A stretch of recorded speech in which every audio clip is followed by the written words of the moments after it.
This is Wang Bin with Xinhua News Agency reporting from the Great Hall of the People in Beijing.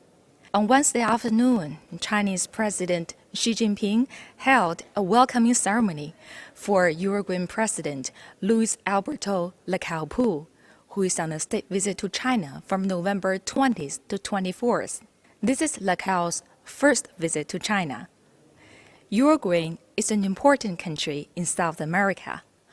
Over the past 35 years, since the establishment of bilateral ties, and especially since the two sides established strategic partnership in 2016, China-Uruguayan relations have made good progress and delivered tangible benefits to the two peoples.